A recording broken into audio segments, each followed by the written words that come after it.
Hello বন্ধুরা, welcome to our page. Welcome to our page Post the Vehicle and our YouTube channel Post the Rampart Coach. আজকে যে ব্লগটা আমি করব, যে ব্লগটা আমি তোমার সাথে শেয়ার করব,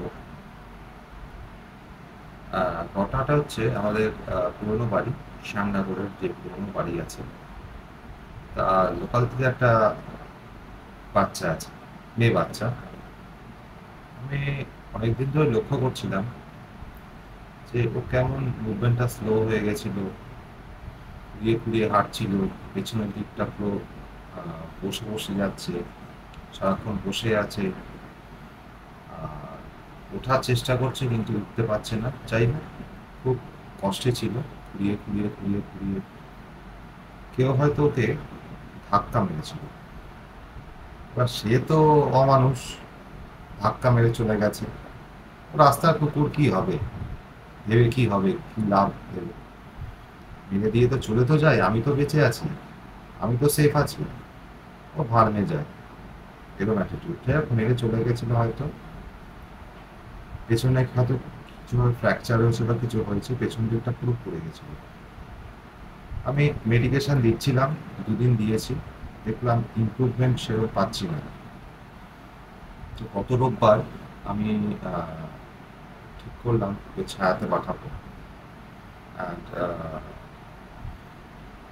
কি বলবো, অসংখ্য ধন্যবাদ পুরো ছায়ার টিমকে এবং সম্রাটকে, আমার ডাইরেক্টর, যে আমাদের খুবই পরিচিত।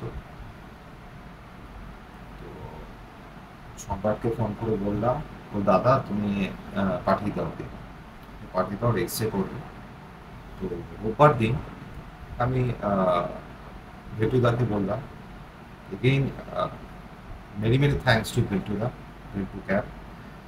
ওনাকে আমি বলেছিলাম, উনি এক কথায় রাজি হয়ে পাঠিয়ে দিয়েছে গাড়ি।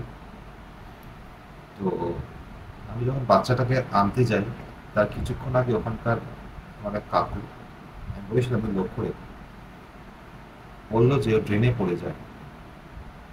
অনেকক্ষণ ধরেই ড্রেনে আছে পড়ে, কেউ তোলেও নি, কেউ ফিরেও তাকায়নি ওদিকে। মানুষ এতটা অমানবিক। একটু পরে পুরো ভিডিওটা আমি দেখতে পাবে, তোমরা দেখাবো।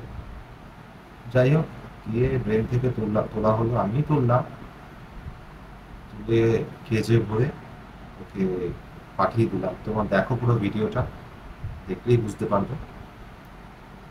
আমি ডাইরেক্টলি তোমাদের ভিডিওতে নিয়ে যাচ্ছি, দেখতে থাকো। অ্যাজ ইউজুয়াল, ঠিক যেন বলেছিলাম, এটা একটু ওখানকার মানুষ ভিডিওটা করে দিন তো, তাহলে দেখানো মনে হচ্ছে রঙ্গমঞ্চের নাটক দেখতে এসছে, আপনারা দেখতেই পাবেন। হ্যাঁ দূর থেকে দেখতে, দূর থেকে কমেন্ট করতে খুব দারুণ পারে এরা। আমি ধরবো। এরা তো মানুষ নয়, সবকটা অমানুষ। এদের আমি মানুষ বলি না। মাঝে মাঝে রাগও হয়, মুখ দিয়ে আজে বাজে কথা বেরিয়ে যায়, কিন্তু সোশ্যাল মিডিয়া কন্ট্রোল করতে হয়। যাই হোক, পেছন দিয়ে দেখুন, দুটো মানুষ কি সুন্দর মজা দেখছে। যখন কোনো মানুষ পড়ে থাকতো, তখন একটা মজার কথা ছিল, তখন দেখতাম কে কি করতো। না তো আপনি যদি আজ বলেন আমি অবলা জীব তো, কোনো রেসপেক্ট নেই, কোনো সম্মান নেই, কোনো মায়া দয়া নেই। যাই হোক, ওর বাকি জীবনটা সুস্থ হোক, এটাই কামনা করি। আর অসংখ্য ধন্যবাদ পুরো ছায়া টিমকে, সম্রাটকে, ভেলটুদাকে, যারা খুব হেল্প করেছে বাচ্চাটাকে এখান থেকে রেস্কিউ করার জন্য। এই নিন। আশা করি বাচ্চাটার ট্রিটমেন্ট পাবে ভালো। এই বলেই আমি আমার আজকের এই ব্লগটা শেষ করব। আর একটাই অ্যাপিল করবো, আপনারা সবাই এগিয়ে আসুন, ঠিক আছে। হাতে হাত রেখে বসে লাভ নেই, ওদের জন্য করুন।